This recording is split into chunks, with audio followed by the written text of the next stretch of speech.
gbogbo ìràwọ̀ pátá ẹ wá gbọ́ ohun tó fẹ́ ṣẹlẹ̀ lọ́jọ́ tòní gangan tí ń ṣọjọ́ Wednesday January 21 ọdún 2026 ìtawà nù ẹ̀ yìí. Mo kí Ọlọ́run ọba mo ṣèbà Olódùmarè, ìbà akọ́dá ayé, ìbà ṣẹ̀dá ọ̀run, mo ṣèbà Ọ̀rúnmìlà atórí ẹni tí ò sùn ọ̀ṣẹ́ ẹlẹ́rìí ìpín tòun tàyàn mọ́. Mojúbọ ọkùnrin, mojúbọ obìnrin, mo kí gbogbo ojú tó ń wò mí níbikíbi tí ẹ ti ń gbọ́ mi káàkiri àgbáńlá ayé. Ẹ̀yin tẹ́ ń wò mí pátá, ẹ dákun ẹ dábọ̀ ẹ bá ń share fídíò yìí, ẹ pín kó jẹ́ ìwúlò àtàǹfààní fọ́pọ̀ ènìyàn. Ojú tẹ́ fi ń wò mí ò ní fọ́, bẹ́ẹ̀ ọwọ́ tẹ́ fi ń bá mi share rẹ̀ ẹ ní fi gbọ́mọ sin, ẹ sì ní fi gba lẹ́tà ìbànújẹ́ láṣẹ Èdùmàrè. Ẹ̀yin oníràwọ̀ iná tó kanran yan Aries tàbí láàrin March 21 sí April 20, tẹ́ bá jí lọ́jọ́ tòní, inú yín máa dùn láti inú wá ni o.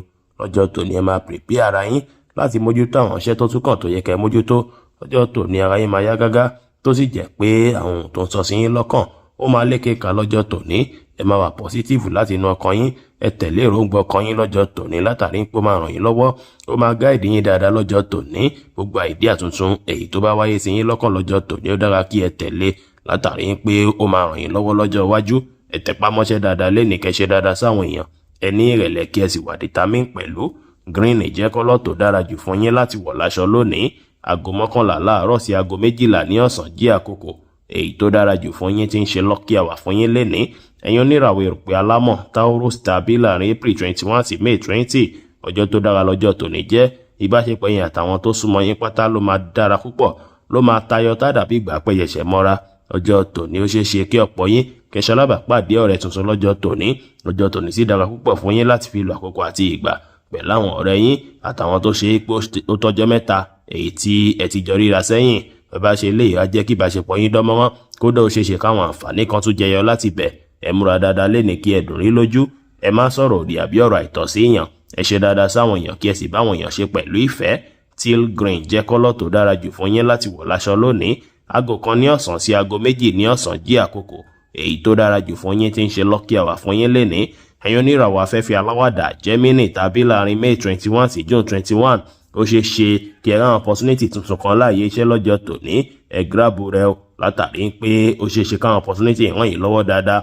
Ọjọ́ tòní jọjọ́ tó dára púpọ̀ fún yín láti fi bẹ̀rẹ̀ iṣẹ́ tuntun, láti fi bẹ̀rẹ̀ business tuntun àbí project tuntun lọ́jọ́ tòní.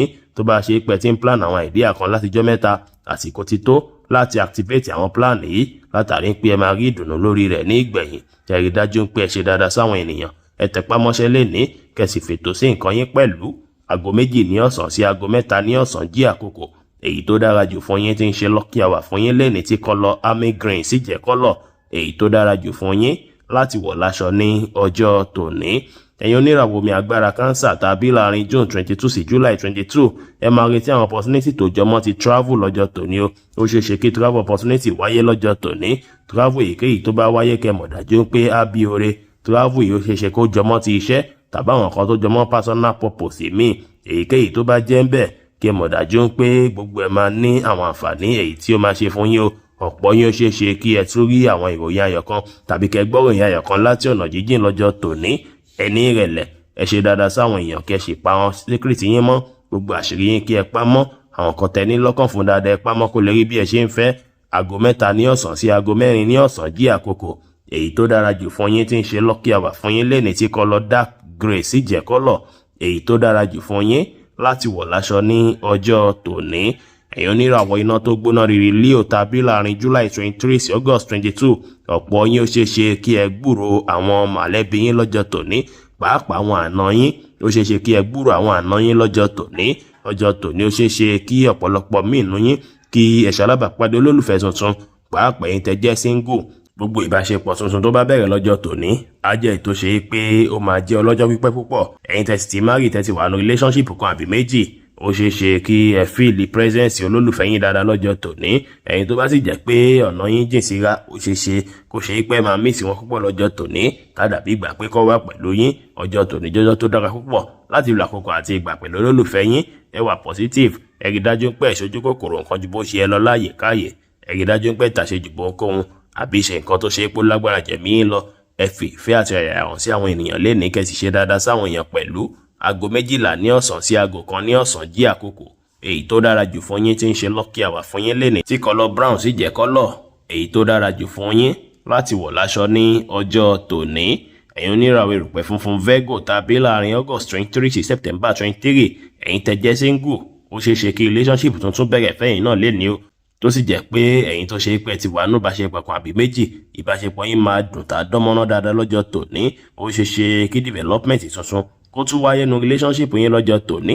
ọjọ́ tòní dára púpọ̀ láti lo àkókò àti ìgbà pẹ̀lú olólùfẹ́ yín kẹfì plan bí ìgbé ayé yín bóyá fẹ́ dára báyìí ń ṣe fẹ́ ní ìdàgbàsókè sí ẹni ìrẹ̀lẹ̀ léni kẹfì tó sí nǹkan yín kẹṣe dáadáa sáwọn èèyàn kẹsì wá ìdùnnú fúnra yín ní gbogbo ọ̀nà pẹ̀lú aago 2 ní ọ̀sán sí aago 3 ní ọ̀sán jí àkókò èyí tó dára jù fún yín tí ń ṣe lucky hour fún yín léni tí kọ́lọ̀ grey sì jẹ́ kọ́lọ̀ èyí tó dára jù fún yín láti wọ̀ láṣọ ní ọjọ́ tòní. ẹ̀yin oníràwọ̀ afẹ́fẹ́ má rí mi fín Libra tàbí láàrin September 24 sí October 23 ó ṣeé ṣe kí ẹ tún discover àwọn iṣẹ́ tuntun lọ́jọ́ tòní tàbí àwọn ọ̀nà tuntun tẹ́ tún fẹ́ máa gbà láti máa fi àwọn iṣẹ́ yín lọ́jọ́ tòní tó ṣe é pé ọ̀pọ̀ yín kẹ́ máa retí iṣẹ́ tuntun tàbí kọ́sítọ́mà tuntun léni o ó ṣeé ṣe kí ẹ bísí púpọ̀ láàyè iṣẹ́ lọ́jọ́ tòní. ọjọ́ tòní sì dára púpọ̀ láti gbé àwọn ìgbésẹ̀ tuntun tó jọmọ́ ti iṣẹ́ tàbí tó tún lè jẹ́ kí iṣẹ́ yín tún rọrùn. ọjọ́ tòní jọjọ́ tó ṣe é pé ẹ ní láti fètò sí gbogbo nǹkan yín kó má bàa sí mistake ń bẹ̀ kẹ́sì rí dájú pé ẹ jìnnà sí àǹfẹ̀ní dènì àbí fọ́ládọ́lá lórí iṣẹ́ tuntun èyíkéyìí tẹ́ bá gbà lọ́jọ́ tòní. ẹ má procrastinate ẹ ṣe dáadáa sáwọn èèyàn lénìí ẹ ní ìrẹ̀lẹ̀ kẹtẹpámọ́ṣẹ́ aago 1 ní ọ̀sán sí aago 2 ní ọ̀sán jí àkókò èyí tó dára jù fún yín tí ń ṣe lucky hour fún yín lénìí tí kọ́lọ̀ green sì jẹ́ kọ́lọ̀ èyí tó dára jù fún yín láti wọ̀ láṣọ ní ọjọ́ tòní. ẹ̀yin oníràwọ̀ omi tútù Scorpio tàbí láàrin October 24 sí November 22 ẹ máa wà very creative púpọ̀ lọ́jọ́ tòní o tó ṣe é pé ẹ máa wà active tẹ́tún máa wà motivated dáadáa láti rí dájú pé gbogbo kíkan èyí tó bá jẹyọ lọ́jọ́ tòní ẹ kojú rẹ̀. ọjọ́ oríire lọ́jọ́ tòní jẹ́ fún yín ibikíbi tẹ́ bá wà àbáyèkáyè tẹ́ bá wà àwọn èèyàn máa mọ rírì yín púpọ̀ ìrínisí yín àti ìṣesí yín sì máa jẹ́ ètò ṣe é pé àjọjú púpọ̀ táwọn èèyàn máa ti torí rẹ̀ fẹ́ wà pẹ̀lú yín. ààyè iṣẹ́ lọ́jọ́ tòní ẹ máa tẹpá mọ́ṣẹ́ tó sì jẹ́ pé tẹ́ ṣe ń tẹpá mọ́ṣẹ́ yẹn ẹ máa ráwọn àǹfààní jẹ dáadáa. ẹ ṣe dáadáa sáwọn èèyàn kí ẹ ní ìrẹ̀lẹ̀ kí ẹ wà determine léni dára.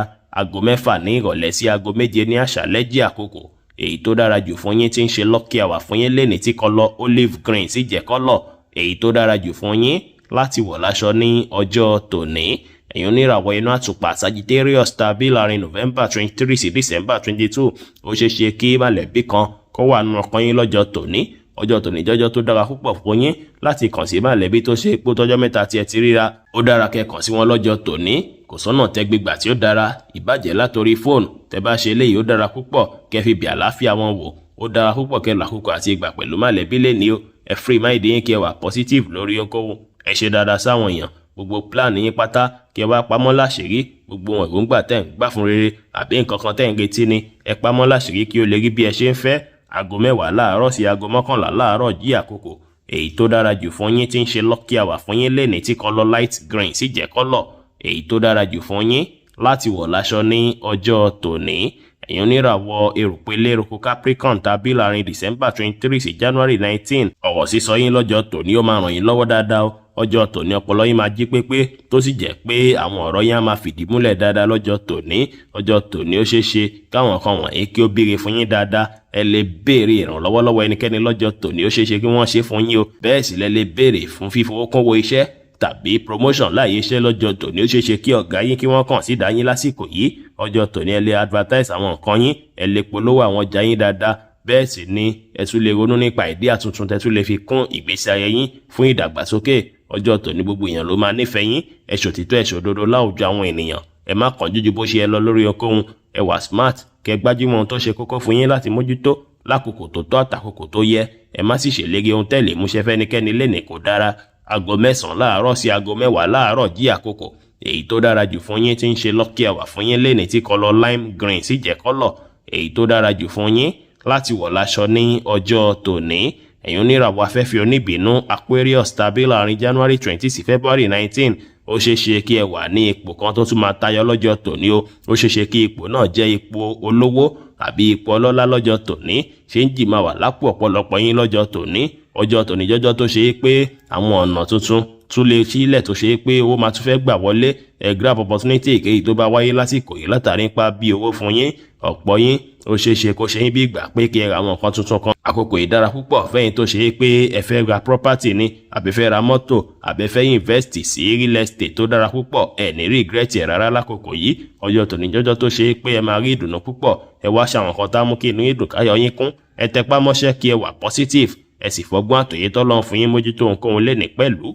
Aago 4 ní ìrọ̀lẹ́ sí aago 5 ní ìrọ̀lẹ́ jí àkókò èyí tó dára jù fún yín tí ń ṣe lucky hour fún yín lẹ́ni tí kọ́lọ̀ deep green sì jẹ́ kọ́lọ̀ èyí tó dára jù fún yín láti wọ̀ láṣọ ní ọjọ́ tòní. Ẹ̀yin oníràwọ̀ mi tí kì í ru Pisces tàbí láàrin February 20 sí March 20 ọjọ́ tó dára lọ́jọ́ tòní jẹ́ fún yín o. Ọjọ́ tòní ẹ máa mọ rírì ara yín dáadáa púpọ̀ tó ṣe é pé ó dára púpọ̀ kí ẹ fi ní kẹ́ fi dúpẹ́ lọ́wọ́ Olódùmarè, kẹ́ dúpẹ́ lọ́wọ́ Ọlọ́run ọba tó dá yín látàrí àwọn àgbàtẹ́ tí ń lò láti kékeré wá títí di àkókò yìí. Ẹ ronú jinlẹ̀ nípa ìgbésí ayé yín. Ẹ fàsìkò yìí ṣàríwòye sí dáadáa nípa ìgbésí ayé yín. Ẹ wòye sí ọ̀nà tẹ́ gbé gbà tí gbogbo nǹkan fi kún gégé tó fi di àkókò tí ẹ wà yìí. Ẹ tún ronú nípa ọ̀nà tẹ́ tún lè gbé gbà táyé yín á tún fi dára sí tí gbogbo nǹkan á fi máa lọ déédéé sí.